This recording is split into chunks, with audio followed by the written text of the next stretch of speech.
మన భూమిని నీలిగ్రహమని పిలుస్తారు. ఎందుకంటే అంత నీరే కదా. కాని ఇక్కడే ఓ విచిత్రముంది.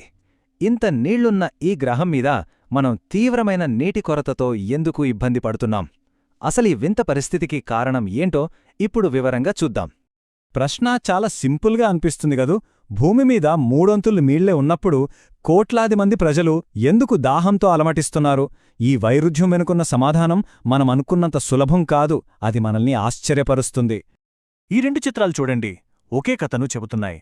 ఒకవైపు కోల్కతా వీధులు వరదనీటితో మునిగిపోతున్నాయి.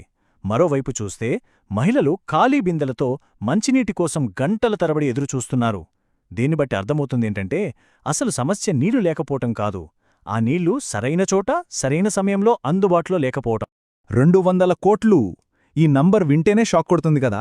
అంటే జస్ట్ 2025 కల్లా ప్రపంచవ్యాప్తంగా దాదాపు 200 కోట్ల మంది, అంటే ప్రతి నలుగురిలో ఒకరు తీవ్రమైన నీటి ఎద్దడి ఉన్న ప్రాంతాల్లో నివసిస్తారట.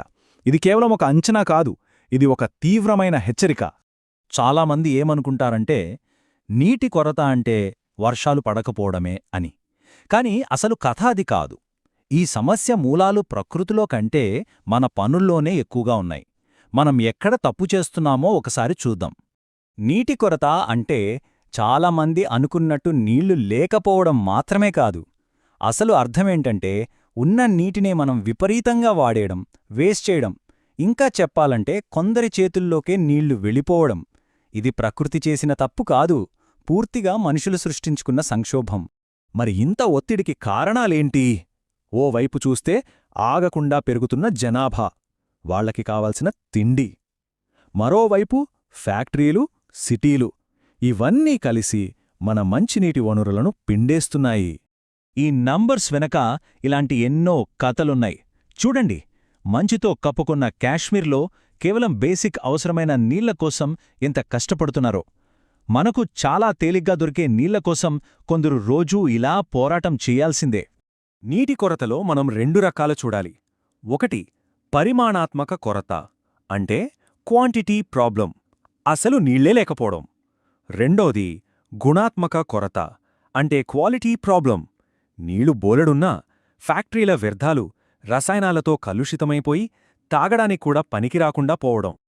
20వ శతాబ్దంలో నీటి సమస్యలకు మన దగ్గరొక సూపర్ సొల్యూషన్ ఉందని అందరూ సంబరపడ్డారు. అదే భారీ డ్యాంలు. కానీ కాలం గడిచే కొద్దీ ఆ పరిష్కారాలే కొత్త సమస్యల్ని ఎలా సృష్టించాయో చూద్దాం. భారతదేశం మొదటి ప్రధానమంత్రి జవహర్లాల్ నెహ్రూ గారు ఈ భారీ ప్రాజెక్టులను చూసి ఎంతో గర్వంగా ఆధునిక భారత దేవాలయాలు అని పిలిచారు. దేశం అభివృద్ధి చెందాలంటే, వ్యవసాయం, పరిశ్రమలు బాగుపడాలంటే ఇవే కీలకమని ఆయన బలంగా నమ్మారు.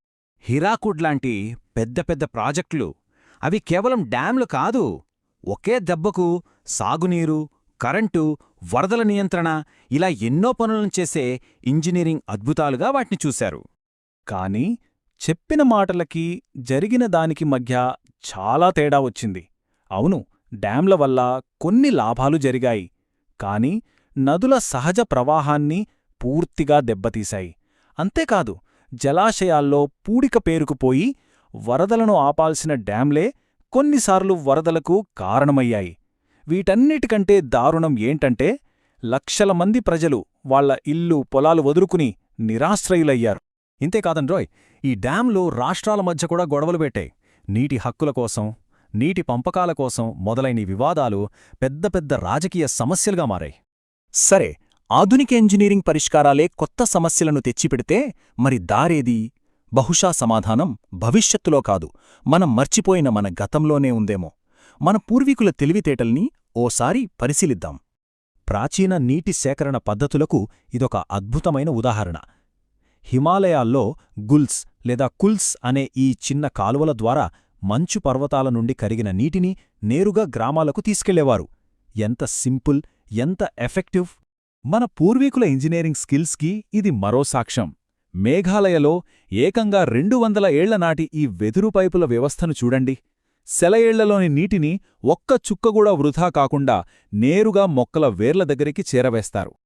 ఇక వర్షం తక్కువగా పడే రాజస్థాన్ లాంటి ఎడారి ప్రాంతాల్లో అయితే ప్రజలు వాళ్ల ఇళ్లలోనే టంకా అని పిలిచే భూగర్భ ట్యాంకులను కట్టుకునేవారు. వర్షపు నీటిని దాచుకోవడానికి ఇంతకంటే తెలివైన పద్ధతి ఉంటుందా? ఈ రూఫ్టాప్ హార్వెస్టింగ్ చాలా సింపుల్ అండ్ ఎఫెక్టివ్.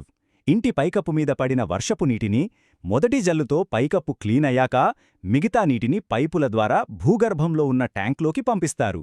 అంతే, ఈ నీరు వేసవికాలంలో నీటి కరువు ఉన్నప్పుడు ఒక వరంలా ఉపయోగపడుతుంది.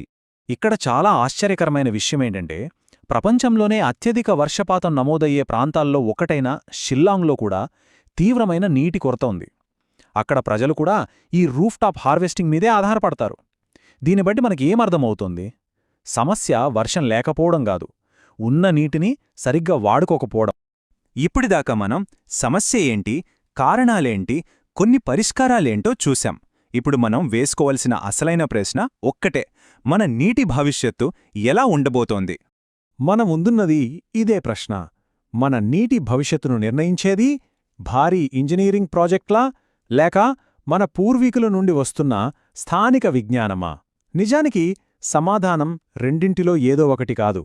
ఆ రెండింటినీ తెలివిగా కలపడంలోనే ఉంది మన నీటి భవిష్యత్తు. ఆ సమన్వయంపైనే ఆధారపడి ఉంది.